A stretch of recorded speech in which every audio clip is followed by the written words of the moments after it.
Greetings Lego fans, Sasha here, the Montreal Lego Maniac, back again for the weekly build. And for this week's release, we have something that's definitely meant to be played with, the Avengers Helicarrier. This is kit number 76153, has 1,244 pieces, and beyond being a fun playset, should be pretty cool because it comes with a nice assortment of Avengers heroes and this m.o.d.o.k character, whose face looks like a pretty interesting piece that I'm definitely looking forward to getting a closer look at. So, let's get this thing unboxed so we can get this all underway.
The Avengers Helicarrier, a sweet playset that's well equipped with everything you need for hours and hours of great playtime fun.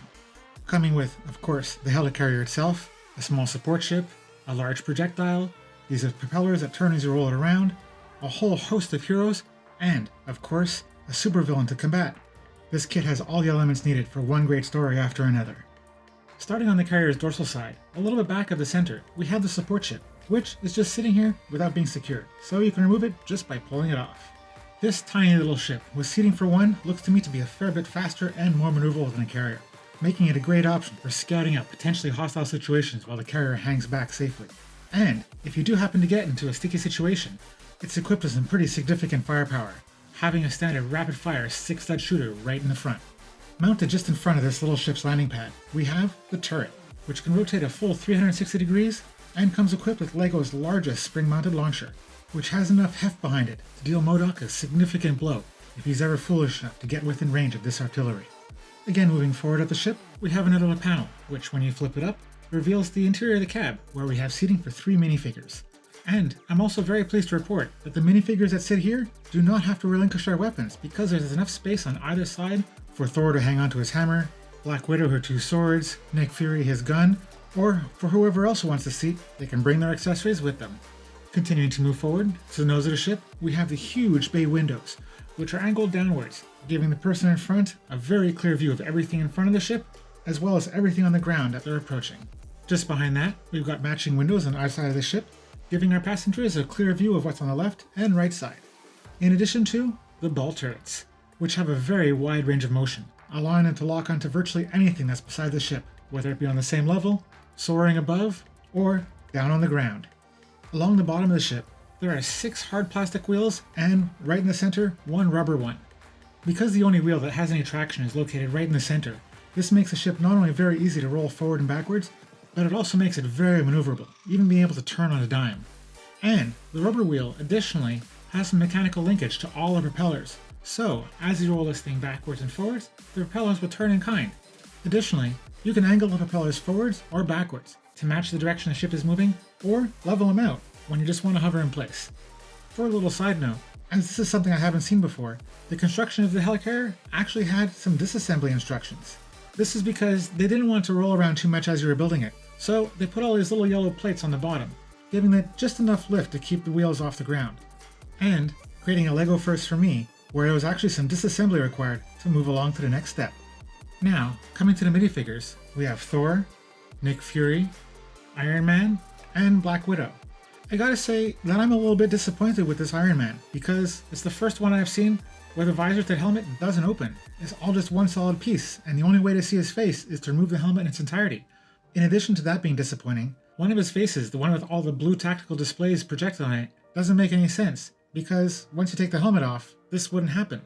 Next up, we have Captain Marvel, a S.H.I.E.L.D. agent who's wearing a pretty cool looking jetpack, and War Machine, who, like Iron Man, has the same disappointing helmet, with a visor not opening, and having one of his 2 faces, with the projections all over it, not making sense. And finally, we have M.o.d.o.k, mechanized organism designed only for killing.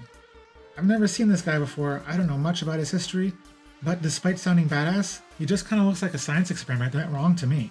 Having this huge face looking all maniacal, seems to be trapped inside this mechanized body, and having these tiny spindly arms and these tiny little legs, which I can't even imagine he's able to get around on. If it weren't for the grenades attached to the stud shooters facing forward, he wouldn't look like much of a threat at all. But again, I don't really know this character, so I don't know what his powers are. All I know is, he's the guy we gotta capture. And when we do, right in the back of the heli-carrier, we got a little spot for him, where we can put him behind bars and lock it secure with the 2 latches on either side. Put this all together, and as I said just a few minutes ago, you have all the elements needed for a great playset. As a display piece, whether you're looking at it as an AFOL or a junior LEGO fan, I don't think this kit has all that much appeal. It's not really something I want to look at, it's definitely something I want to play with, which is fine because that's what it was made for. And as to the pieces, this kit gets a pretty decent score.